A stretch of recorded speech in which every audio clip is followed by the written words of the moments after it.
आज पूरी दुनिया 8वां अंतर्राष्ट्रीय योग दिवस मना रही है। हिंदुस्तान से लेकर अमेरिका तक पूरा संसार आज योगमय हो चुका है। इस बार भी पूरी दुनिया भारतीय योग के रंग में रंगी नजर आई। फिजी, न्यूजीलैंड, ऑस्ट्रेलिया और अमेरिका के साथ दुनिया के कई देशों के लोग योग करते नजर आए। वहीं भारत में कोरोना की वजह से योग के सार्वजनिक कार्यक्रम से दूर रहे पीएम मोदी 2 साल बाद एक बार फिर मैसूर में लोगों के साथ योग करते नजर आए। मैसूर पैलेस ग्राउंड में पीएम मोदी योग कार्यक्रम में शामिल हुए। इसके साथ ही देश के 75 शहरों में 75 केंद्रीय मंत्रियों ने एक साथ योग किया। पीएम मोदी की पहल पर पूरी दुनिया पिछले 8 साल से अंतर्राष्ट्रीय योग दिवस मना रही है। 2015 में दिल्ली में राजपथ से योग दिवस मनाने की शुरुआत हुई और इस दौरान पीएम मोदी खुद राजपथ पर योग करते दिखे थे। पिछले 8 साल से पीएम मोदी लगातार योग दिवस कार्यक्रम में अलग अलग जगहों पर योग करते नजर आए। पीएम मोदी ने इस मौके पर करीब 15,000 लोगों के साथ योग किया। इस दौरान उन्होंने योग दिवस की शुभकामनाएं देते हुए जीवन में इसके महत्व के बारे में बताया और कहा कि निरोग शरीर के लिए यह जरूरी है। पीएम मोदी ने कहा कि आज दुनिया के हर कोने से योग की गूंज सुनाई दे रही है। यह जीवन का आधार बन गया है। आपको बता दें कि योग दिवस पर हर साल नई थीम रखी जाती है, जिसे लेकर लोग काफी एक्साइटेड रहते हैं। जिसको लेकर इस साल योग दिवस की थीम योगा फॉर ह्यूमैनिटी चुनी गई है, जिसका मतलब है मानवता के लिए योग।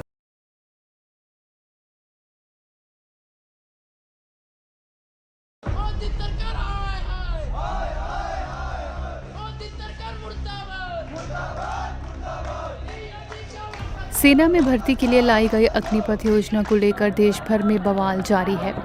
लगातार देश के कई हिस्सों से युवाओं द्वारा प्रदर्शन की खबरें सामने आ रही हैं।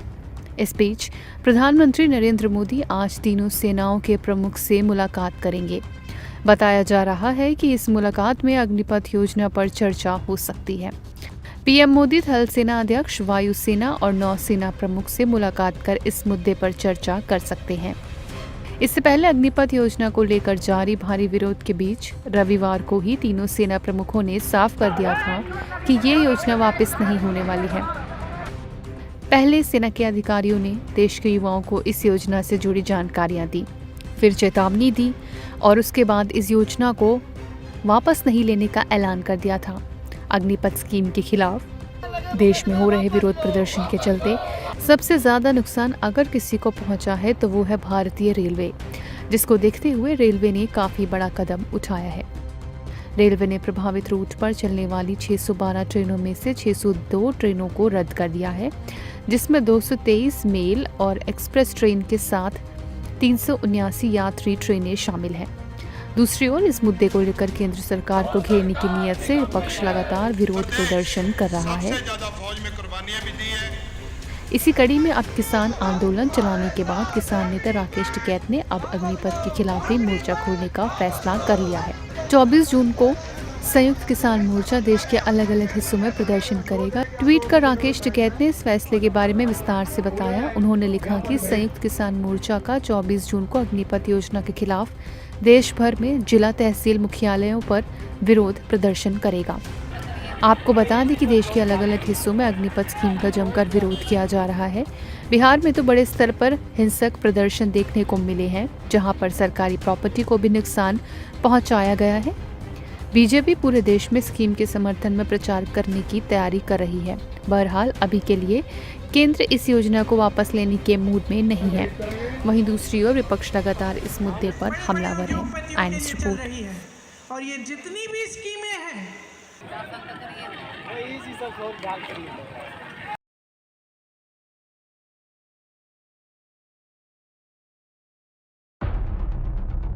देश के उत्तर पूर्वी राज्य असम में बाढ़ से हाहाकार मचा हुआ है। असम में बाढ़ रूपी जल प्रलय से न सिर्फ लोगों के जीवन को मुश्किल में डाल दिया है, बल्कि वहां अब कई जानवरों के जीवन पर भी संकट गहराने लगा है। सूबे के 35 में से 33 जिले बुरी तरह से बाढ़ से प्रभावित हैं।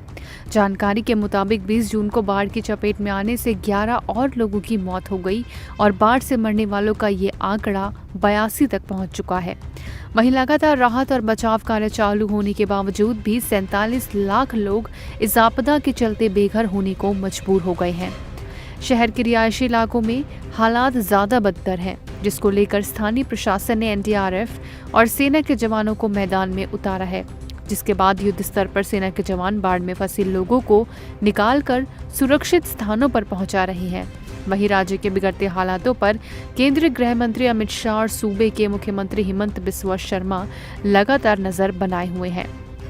गृह मंत्री शाह ने केंद्रीय टीम से बाढ़ प्रभावित इलाकों का दौरा करने के लिए भी बोला है।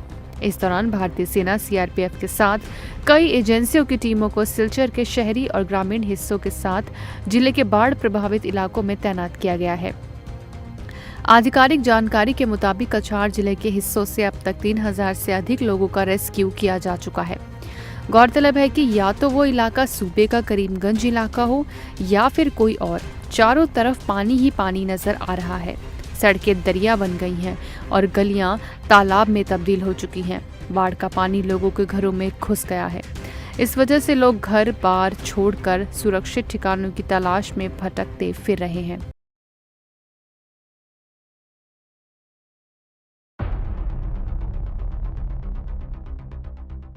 पंजाबी सिंगर सिद्धू मूसेवाला के हत्याकांड में पुलिस को एक बड़ी कामयाबी हाथ लगी है।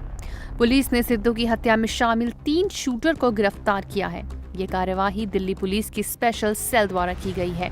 पुलिस ने इन तीनों को गुजरात के कच्छ इलाके से गिरफ्तार किया है। दिल्ली पुलिस की स्पेशल सेल के हत्थे चढ़े इन तीनों शूटरों में से एक का नाम प्रियव्रत उर्फ फौजी है, जिसे सिद्धू मूसेवाला की हत्या का मास्टरमाइंड माना जा रहा है। आरोप है कि प्रियव्रत ने ही सिद्धू मूसेवाला की हत्या की साजिश और प्लानिंग की थी। हत्या के समय प्रियव्रत गोल्डी ब्रार के संपर्क में था। वो मूसेवाला की हत्या से पहले फतेहगढ़ के एक पेट्रोल पंप में लगे सीसीटीवी कैमरे में भी नजर आया था। आरोपियों की गिरफ्तारी के बाद पुलिस अब इस हत्याकांड में शामिल दूसरे बदमाशों के नाम उगलवाने में जुट गई है।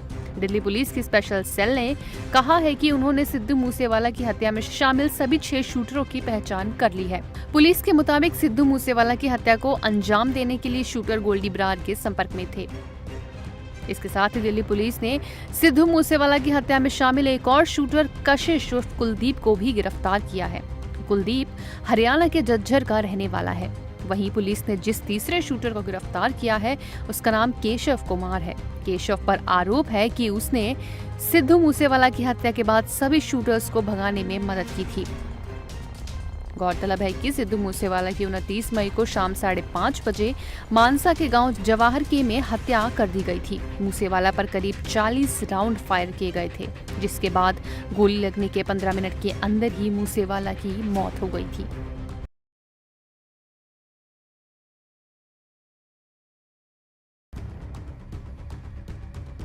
महाराष्ट्र में विधानसभा परिषद के चुनावों के नतीजों से महाराष्ट्र के मुख्यमंत्री उद्धव ठाकरे परेशान तो थे ही, अब उनकी सरकार पर एक और आफत आन पड़ी है।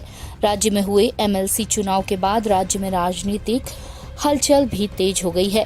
राज्य की महाविकास अघाड़ी सरकार को इसमें झटका लगा है और अब उद्धव सरकार पर ही खतरा मंडरा रहा है। पहले चुनाव में एमवीए के सिर्फ 5 उम्मीदवार जीत कर आए। अब शिवसेना के सीनियर नेता और मंत्री एकनाथ शिंदे ने बागी तेवर अपना लिए हैं। वो पार्टी के करीब 25 विधायकों को लेकर गुजरात के सूरत पहुंच गए हैं, जहां से आज शिंदे काफी जरूरी प्रेस कॉन्फ्रेंस करने वाले हैं। खबरों के मुताबिक शिवसेना के 25 विधायक शिंदे के साथ हैं। शिंदे फिलहाल सूरत के एक होटल में हैं, जिसके बाद फिलहाल होटल के अंदर बाकी सभी की एंट्री बंद की जा चुकी है। सूरत पुलिस ने रात से ही होटल के बाहर बैरिकेडिंग लगा रखे हैं। बता दें कि कल एमएलसी चुनाव में शिवसेना के कुछ विधायकों ने क्रॉस वोट किया, जिसके चलते पार्टी को नुकसान हुआ। सोमवार देर रात महाराष्ट्र की 10 सीटों पर एमएलसी इलेक्शन के नतीजे घोषित हो गए हैं। इसमें बीजेपी के 5 उम्मीदवारों ने जीत दर्ज की है, जबकि एनसीपी और शिवसेना के 2-2 उम्मीदवारों के सिर पर जीत का सेहरा बंधा है। वहीं एक सीट पर कांग्रेस ने जीत दर्ज की है। माना जा रहा है कि बीजेपी को शिवसेना के विधायकों द्वारा की गई क्रॉस वोटिंग का फायदा मिला। दूसरी तरफ सीएम उद्धव ठाकरे ने महाराष्ट्र की राजनीति में जारी उठापटक को देखते हुए आज ही एक आपात बैठक बुलाई है। बताया जा रहा है कि एकनाथ शिंदे के नॉट रीचेबल होने के बाद सीएम ने ये बैठक बुलाई है, जिसमें बीजेपी को घेरने की रणनीति के साथ साथ बागी विधायकों के भविष्य को लेकर भी चर्चा हो सकती है।